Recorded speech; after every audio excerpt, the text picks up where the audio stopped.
Green Bay Day to Day.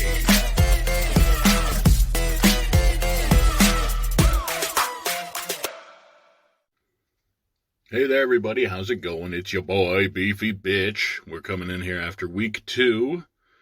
And I guess I just want to get into it. Number 1, the most important thing that happened Thursday night was that Justin Herbert it is now confirmed that he has rib cartilage fracture. And so some people are saying, well, I guess, either he's out for a significant amount of time or the season is over. But apparently some quarterbacks have played through that before. I don't know if I get my hopes up. I mean, they probably haven't played well. But I guess Tony Romo did. Tony Romo did take care of it for a while. And I guess he went for months without anybody even really knowing, at least the public. Public didn't know. So there's something to look forward to with that. But the Chiefs escaped, sort of. They held on, I guess, at their own in Arrowhead by a field goal. And I'm just gonna say it. I think this is the Bills league, and everybody else just gets to play in it. People like Nick Wright and Colin Cowherd will tell you, hey, these Chiefs, they're really something. Of course, they're very good. They're very good, but, they went into Arizona against a team that either people think could be playoff potential or aren't going to be good. And rub their balls all over them. Meanwhile, the Bills only went into the defending Super Bowl champions' house and waxed them. And then they just played the Titans and fucking killed them. So, it's through 2 weeks, but what's the thing? Maybe their running game needs to be a little bit better. I just think that they're so damn dynamic that it's we'll have to see, obviously, by the end of the year, I'll have a much better idea, but, the Packers chewed up the Bears, and thankfully their young receivers were getting at least a little bit of involvement.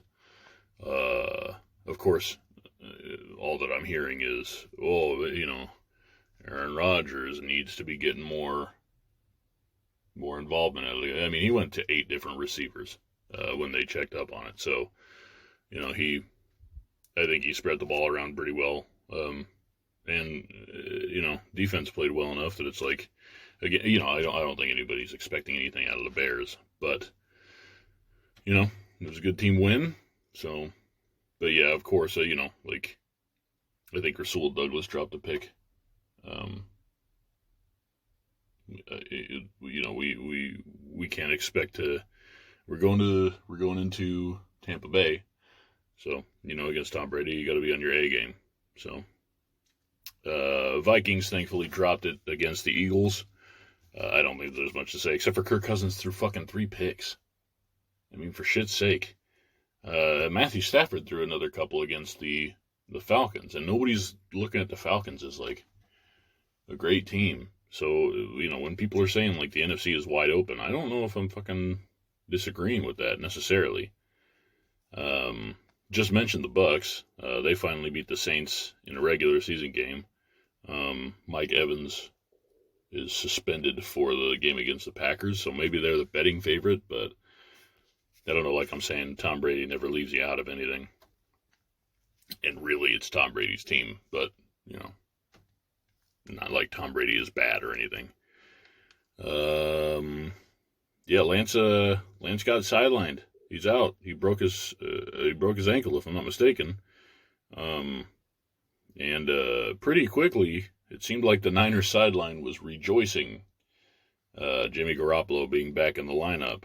So I don't know what that says about the future for Lance, at least in San Francisco. But the players are making it clear, who they want to play with. So I don't know. That's something to really. I never saw them act like that. I pretty diligently watched the Bears game. I only tuned in a couple of times with the Seattle, the Seahawks game. And they never acted like that throughout the Bears game. I didn't see them acting like that, while Trey was still playing. And then finally, just what the fuck is going on in Denver with the 64-yard field goal attempt, and then they had this delay of game on what obviously is not a chip shot, but it's pretty high percentage to convert, and then they go ahead and punt, even with still a pretty decent percentage to convert, and then just Russ in general is like he's not playing like actively bad, but it's not very good. So you got to wonder, I mean, like, what is the deal? How do you fix it? How do you fix it? Because Russ is either being coached not to play aggressively, not to run the football, not to become a scrambler, I should say, or he's refusing to do it. And it's just, you gave this guy $250 million. I imagine that if negotiations had opened up with, hey, by the way, we're done with that running bullshit, like they would probably be like, yeah, hard pass. But I don't know, maybe that's Nathaniel Hackett's. I mean, for heaven's sake, we've all seen his coaching decisions. Maybe that was what he, or I guess his game management decisions. So maybe that was his personnel decision as well. He didn't want Russell Wilson to be, in fairness, putting himself in danger in that kind of way. So, who are your top 5 disappointments? Okay, great question. Top 5. I didn't make a list in no particular order, and it might be as few as 4. Maybe there's like 7. I don't know. I can't hate on the Packers. I mean, they always have this slow start to the season, even if they did wax the Bears. But yeah, I would put the Packers on there. The Bengals for sure. Yeah, Rams, I guess, sort of. I mean, surviving just barely against Atlanta. But really, I mean, just the way that Stafford has been playing. Titans are 0-2. That's a huge surprise.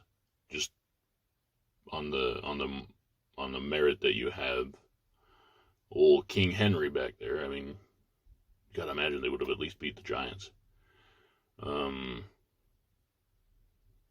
Colts are 0-1-1, so that's not great. And whatever. I mean, I could live with that if they didn't get shut out by Jacksonville. I've been. I don't want to say a critic of Trevor Lawrence's, but if we're being equal about things, he hasn't played exactly excellently. Obviously Trevor Lawrence has nothing to do with how many points the opponent puts up, but still. Panthers, I guess. Yeah, Panthers, right? Panthers are 0-2, and all that we've heard is all these guys saying, hey, Baker Mayfield is the better quarterback. Now, I get that they're saying, in comparison to Sam Darnold, but I don't know. He's playing at best pedestrian, at actually, losing football. Both those contests were very winnable, right? Now, I'm holding that crown, but I mean, they should have beat the Browns. No real reason that Daniel Jones should be coming in and winning on the road, Yeah, and then the Broncos. I mean, we just talked about like the coaching gaffes and how Russell Wilson is playing, for their part. And I don't know if it's because they played poor teams or if it's because they're a very good defense. But, they've allowed 25 points through 2 contests. It's a pretty good winning formula if you can figure out anything on your defense or offense at all. Have you given up on Trey Lance? I have not given up on Trey Lance. I don't think that he's a guy that's like... I don't think that they missed. I don't think that the Niners missed. And they better hope that they fucking didn't for all the shit that they traded for him. I mean, for shit's sake. But, I mean, it does need to be asked, 5 quarters. And did he throw a touchdown? I don't think that he threw a touchdown. He might have ran for one. He's definitely been picked off. And I mean, again, he got 5 whole. whole games through. 5 whole fucking quarters. Really barely even that. So I can't say that I'm out, but I don't know. I mean, who do you guys want to fucking play for? Jimmy G, I mean, he got a fucking more than a standing ovation over on the sideline. So, I don't know, who do you guys want to fucking play for? Who do they want to play with? So, but definitely not out. Maybe he won't. Maybe San Francisco really isn't the spot for him, but I couldn't really say that I'm out on Trey Lance. I better not answer that. Favorite week 3 matchups? Well, definitely Packers, Bucks. I mean, it's always entertaining. Even that one time when we got our asses handed to us in Tampa Bay, it's still pretty entertaining.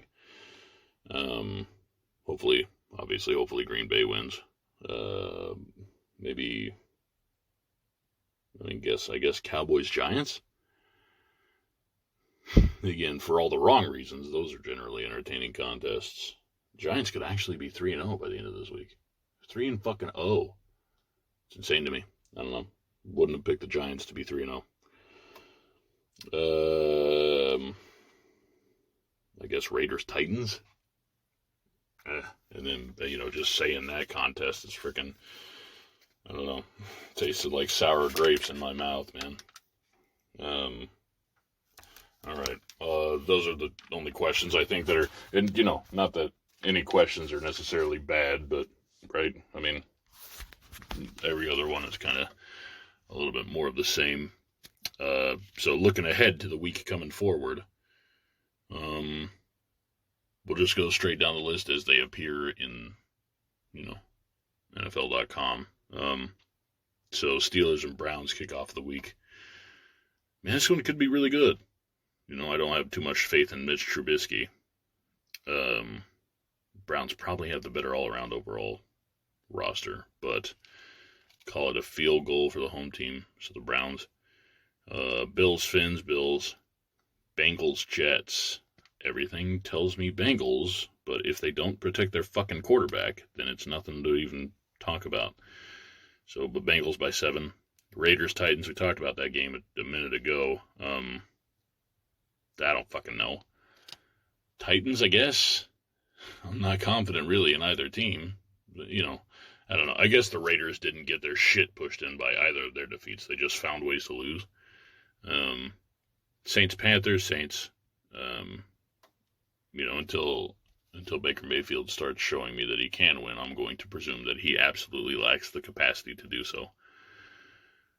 Ravens, Pats, Ravens. Lions, Vikes. I really hope the Lions win this game. As far as, if we can create some separation, or at least both be 1-2 going into next week, that would sure be nice. Again, presuming that the Packers lose to the Bucks. Eagles, Commanders. Divisional games are always so weird for me. But I'm going to go with Eagles. Chiefs, Colts. Yeah, I mean, can you really make an argument for the Colts as they are playing right now? It's probably the Chiefs. Texans, Bears. It's in Soldier Field, so I guess I'm going to go with Bears. Again, not confident in that. Jags, Chargers. It depends on whether or not Herbert is playing. And even then, if he can play well with his ribs the way that they are. If that's the case, then I'm going to go with Chargers. If they do not suit Herbert, and honestly, I do think that you just say, you know what, it's a wash. Who knows how long that thing will take to heal. So, if they don't, though, then it's the Jags. Rams, Cards. Man, I really don't know. Rams on the road. Cards haven't exactly played a very good, complete game, though. Neither of them have. Rams, I guess. Pack, Bucks. Man, I really don't think that the Packers will win. But I know a couple of asshole Bucks fans, so I'm going with the Pack. Falcons, Hawks. Boy. just based on the fact that the Hawks actually have a win. I guess I'm going to go with them. And, you know, the 12s do really, I mean, they make a real difference. So I'm going to go with the Hawks. Niners, Broncos. I mean, it's still got to be Niners, right? Jimmy Garoppolo is serviceable at the very worst. Cowboys, Giants. Giants, by virtue of their playing in New York. Not super confident on that, though. Because Cooper Rush is, again, you know, shown that he can at least make a play or two. So, yeah, I guess I'll go with Giants. So, and with all that said, I mean, I don't think that there's anything else really to talk about. Got through the big injuries, all that good stuff. Looked through all the games. Took some questions. How we felt about week 2's games. Yeah, I mean, I think that that's it, guys. You know, this is Beefy Bitch signing out. You can always email me at GB-D2D@outlook.com or hit me up on Twitter, GB_D2D. Otherwise, you guys, take care of yourselves.